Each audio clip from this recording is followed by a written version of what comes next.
This is a show we pluck our name out of our all-time movie watch list, watch it and review it for your viewing pleasure. The movie we're scratching off the list today is a 1992 third movie in the trilogy, Army of Darkness. When Ash Williams is accidentally transported to 1300 AD, he must retrieve the Necronomicon and battle an army of the dead in order to return home. Never seen this one before. I just, as recently as part of the list, watched the first one and the second one, so that's why we're here.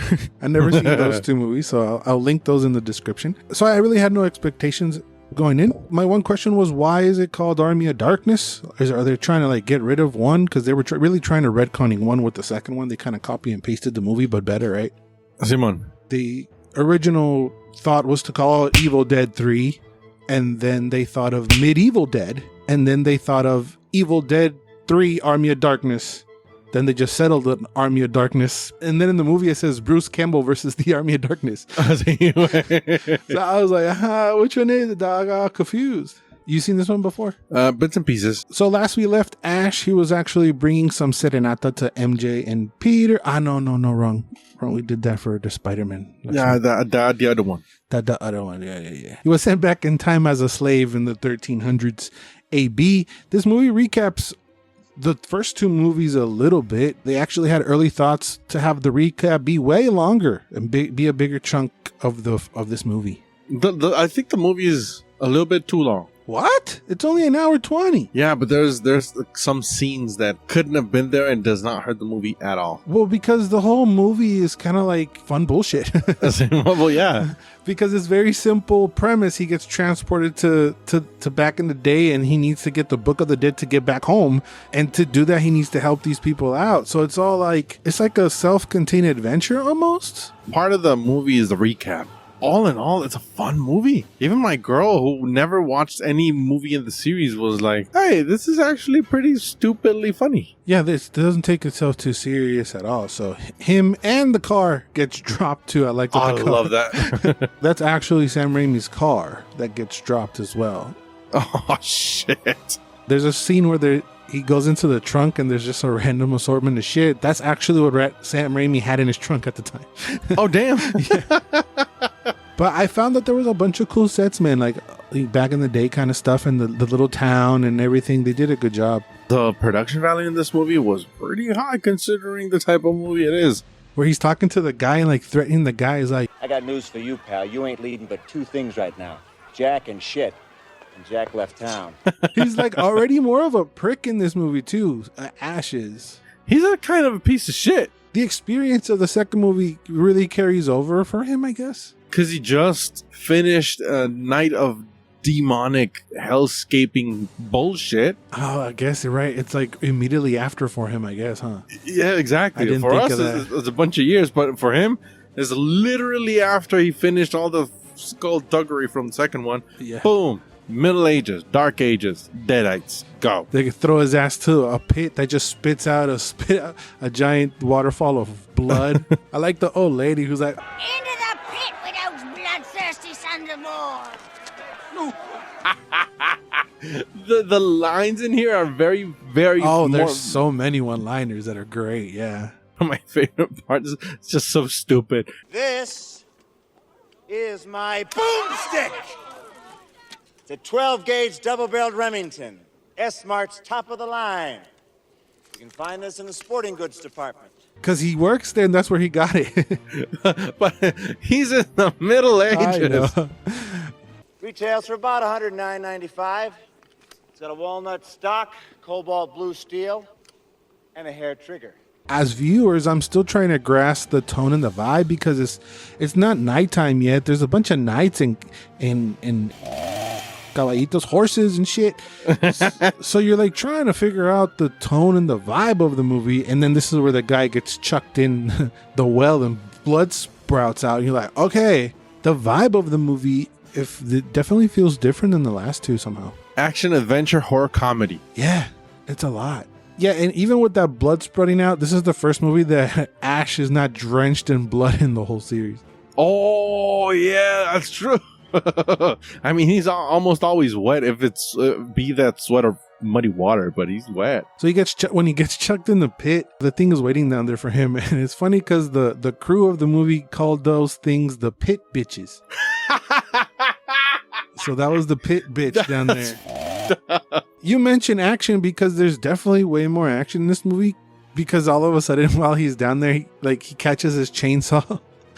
And then now he's got a weapon and he's messing up the chainsaw. So there's like horror there too. Because the one in the wall scared the shit out of me way. Because I didn't see it. I went, I was not expecting it whatsoever. Because that's the ugly one. So the chainsaw smoke was actually tobacco smoke that was rigged up his pants leg, going through his shirt and everything. Neta. Then he also starts to build a hand in this one. This is where we do see the Remy-isms, close-ups. Oh, the action hammering, the action putting the hand in, adjusting the straps. Yeah. And the legendary word. Groovy. What also is also very cool is we see Miss Honey popping in there. And Beth Davids, who's the damsel in distress. She's very much like a typical 90s damsel in distress kind of character. Like she's smacking him and disagreeing him and then kissing him 2 seconds later. That is the stupidest trope I've ever seen. Forgive me for this, but I hate it. Slapping the shit out of the guy. The guy just grabs her and kisses her. It's like, how is that supposed to be romantic, brother? Well, you're not alone. Bruce Campbell also hated that as well, but Remy insisted that happened. And even that cheesy line, he didn't want to say that cheesy line. Give me some sugar, baby. The girls are feeding him grapes and all that. I was like, damn, Ash. Killed the pit bitch, then he's get all the rewards. But soon enough, the evil starts to chase him, and we get to see very fun creative shots through the woods. I like that. That was really cool. That felt like Raimi as hell. Oh, yeah. Gets followed to a windmill where he starts to spawn a bunch of little ashes. And you can definitely see the giant big screen in the back. But it oddly works, man. I don't know. It's part of the charm of the movie, I feel like. I think that's the only sequence where I did think, could have done without this. A little ashes thing? Yeah, the little ashes. What? No way. That leads to something. I mean, I liked it. I did like it. I had fun. It was hilarious. The fact that Ash pours, quote unquote, boiling water through his throat just to kill the motherfucker was hilarious. Yeah. But after watching the movie, I said, well, we could have done without the little ashes. It leads to the actual evil Ash. Because then the eye starts popping out of his shoulder. I mean, it does lead to something, but you could have just chopped that sequence out and let the thing that was following him through the woods, which I love that sequence. That's pretty dope. Mm-hmm. That thing possess him, and that be the evil Ash. But I feel like the little ashes provided something. Because he's fighting with him. You know, he, like you said, he eats one, he does all that stuff. I think that Bruce Campbell is super underrated as a physical actor. Yeah. And you see that more in the second movie. In this whole trilogy, he's been acting with himself, right? He was fighting his little hand in the second movie. Here, he's fighting little nothings, fighting with his arm, and you just believe it. And I think that Bruce Campbell doesn't get enough credit for being a great physical actor, because you think of physical actors, you immediately think of dancers like Gene Kelly, or probably the best physical actor is Jim Carrey, right? He's probably the GOAT. But I wouldn't leave Campbell off of any list, man, and especially in this regard. It's like whatever he does with this, you believe it. Then later on, he's fighting a book. He's fighting skeleton dummies. He does a great job as fighting with himself. The physicality in his role as Ash is amazing, and he knocks it out the park. And I just feel like it's kind of underrated. And it's always been him. No stunt doubles. So that splits into Evil Ash. Campbell had to stay 3 hours to do the Evil Ash makeup. For today's standards, when people stay in the makeup chair for 6 hours or 5 hours, it's not that much, but 3 hours, dude? That's still a lot. And it looked good too, I felt like, and I think it didn't look bad. There was early thoughts of having Ash lose an eye somehow, so they wanted him to have an eye patch. That would be badass. But that idea got lost somewhere. Bruce Campbell's face is a character in and of itself. I know, but the movie's already super campy. You're going to add an eye patch? It would have been dope. Like I said before, there's a charm to it. because it doesn't take itself serious at all. But then it also lends itself for very cool effects. Like when he has the long face, those prosthetics were cool. I wasn't expecting that. I wasn't expecting that to look so good. That was cool. And then he also like fighting with themselves. Like he's fighting with these goofy skeleton hands when he's on the floor. And that's part of the goofy campiness. You could totally tell that Remy is a Three Stooges fan because he's like trying to block his eyes and he's like, it's stupid fun though, you know? It's complete slapstick and it slaps. That is him on the stone slabs with the 3 books and the 2 gargoyles. That looked pretty good. And when he was saying the words, that by the end he was like, He forgot the last one. Klaatu, Marada.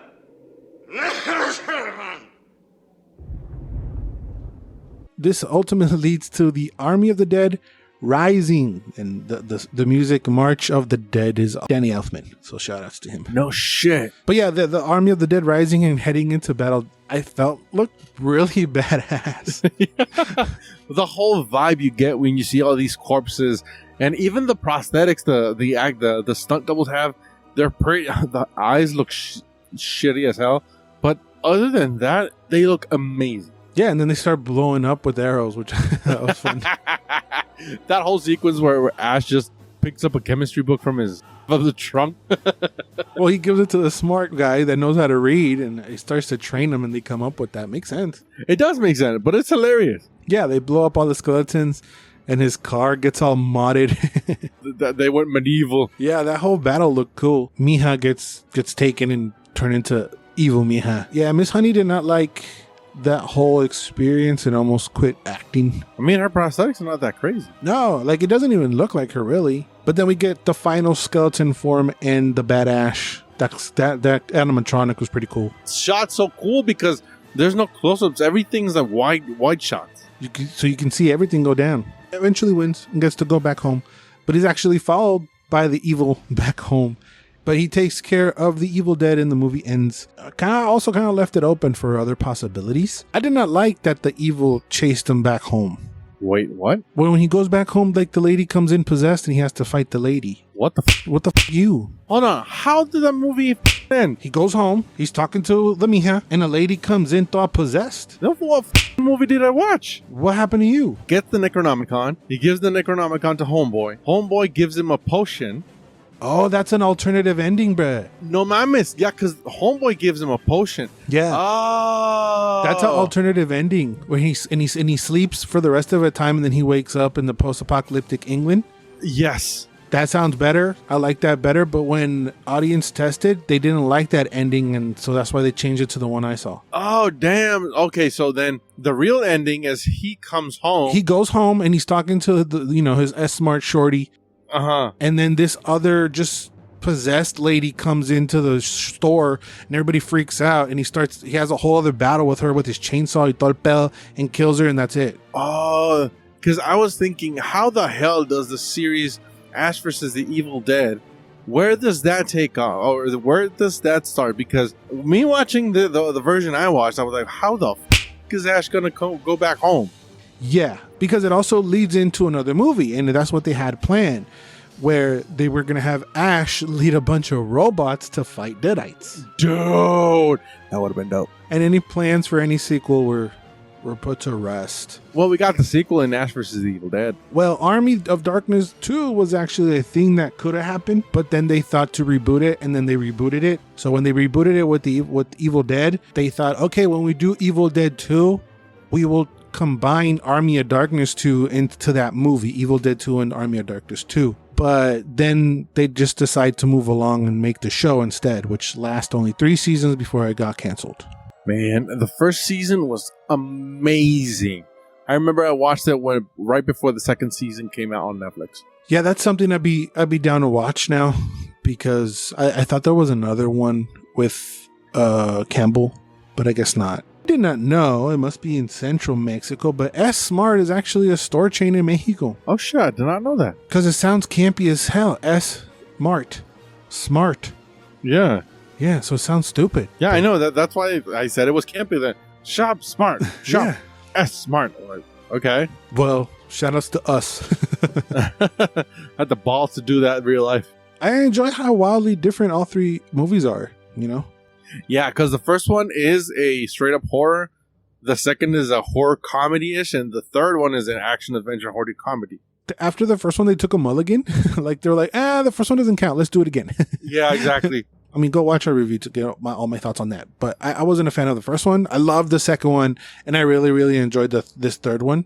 Yep. I understand all the fandom. I understand why everybody loves it so much. It's a sequel, so it makes sense. That's an adventure.